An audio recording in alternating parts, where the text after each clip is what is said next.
Hello friend, this is Swati Singh. Welcome back to my YouTube class.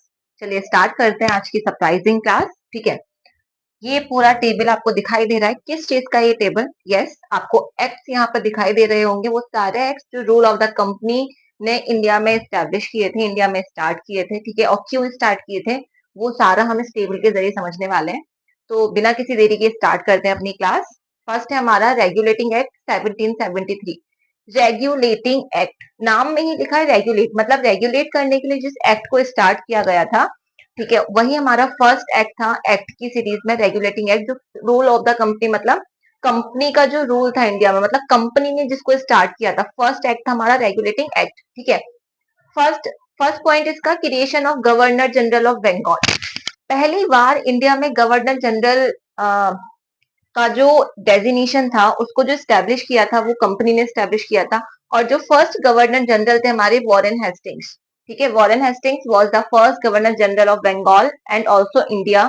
ठीक है, तो ये जीके में भी क्वेश्चन आ जाता है और ये कॉम्पिटिटिव एग्जाम्स में भी क्वेश्चन आ जाता है, तो अच्छे से आपको याद रखना है। ठीक है, सेकंड, 1774 में सुप्रीम कोर्ट स्टैब्लिश हुआ था कैलकाटा में। ठीक है, तो कैलकाटा में जो 1774 में सुप्रीम कोर्ट स्टैब्लिश हुआ था, that was the first supreme court of India.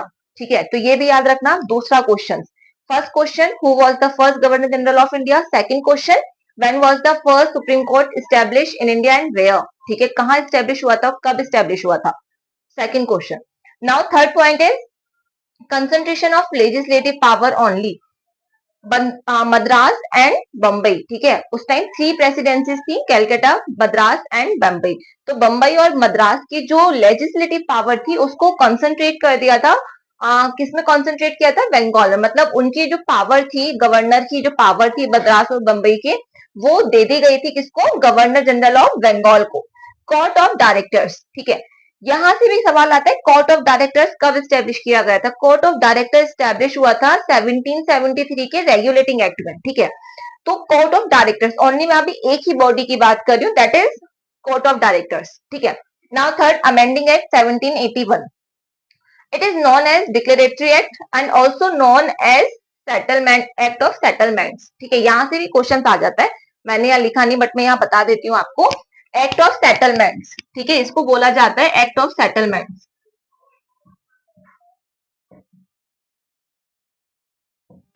तो इसको आपको याद रखना है कि एक्ट ऑफ सेटलमेंट्स, ठीक है, वो 70 अमेंडिंग एक्ट 1781, ये चार्टर एक्ट नहीं था। चार्टर एक्ट की जो सीरीज में हमारे एक्ट थे वो 1773, 1793, 1813 and 1833।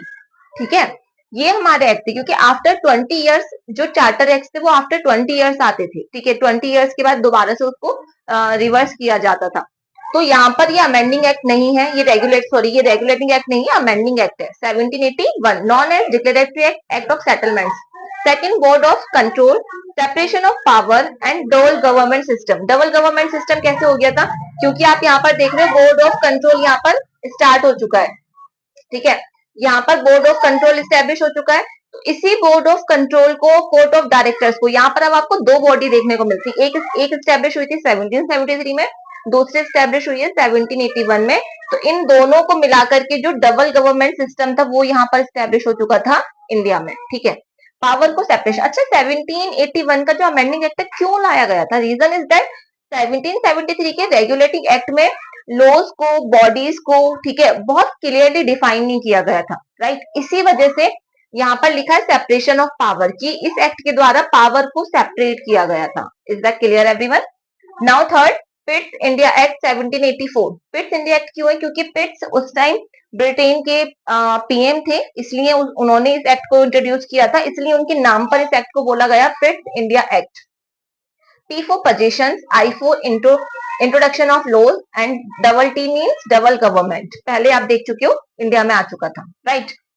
For the first time, British government gained control over Indian administration and the company became subordinate to the British government.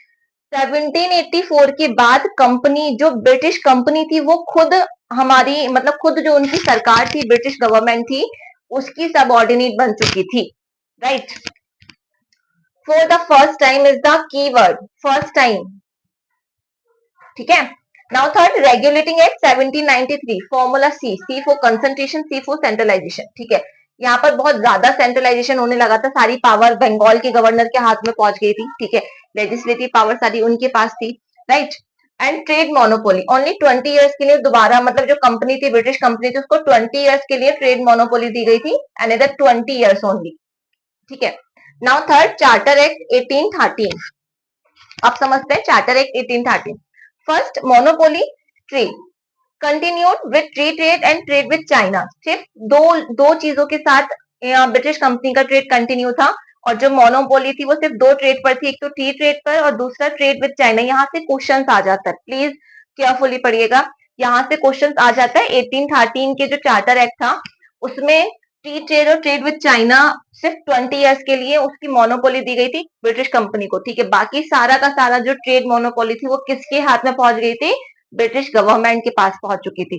Grant permission to missionaries to came India in India engage and spreading religion. जो ईसाई missionaries थी, Christian missionaries थी, उनको religion को spread करने के लिए permission दे दी गई थी इंडिया में आने के लिए, क्योंकि जब इंडिया में ब्रिटिशर्स आए थे तो उनका फर्स्ट जो मोटिव था वो तीन मोटिव थे, ठीक है। फॉर्मूला इज 3G, ठीक है। फॉर्मूला क्या था? 3G। जो कंपनीज इंडिया में आई थी, उन कंपनीज का इंडिया में आने का फॉर्मूला था 3G। 3G means gold, gold and glory. Gold मतलब ट्रेड के लिए, पैसा कमाने के लिए। गोल्ड मतलब ये जो आप देख रहे हो, permission to missionaries to came in India, मतलब जो रिलीजन था उसको स्प्रेड करने के लिए। एंड ग्लोरी मीन्स पूरी दुनिया पर अपना अधिकार जमाने के लिए, पूरी दुनिया में एक तरह से सुपर पावर बनने के लिए, ठीक है। तो ये उनके थ्री मेन रीजंस थे इंडिया में आने के पीछे, जो रीजंस थे वो यही रीजंस थे, ठीक है। चाहे वो पोर्टुगीज कंपनी हो, फ्रेंच कंपनी हो, ब्रिटिश कंपनी हो, सबका एक ही रीजन था, वो यही करना चाहते थे इंडिया में आके, ठीक है। तो आई होप कि ये पूरी क्लास आपको समझ में आई होगी, और ये जहां जहां मैंने रेड मार्क से किया ये इंपॉर्टेंट है, प्लीज इनको एग्जाम्स के पॉइंट ऑफ व्यू से अच्छे से पढ़िएगा। मिलते हैं नेक्स्ट क्लास में, तब तक अपना ध्यान रखिए।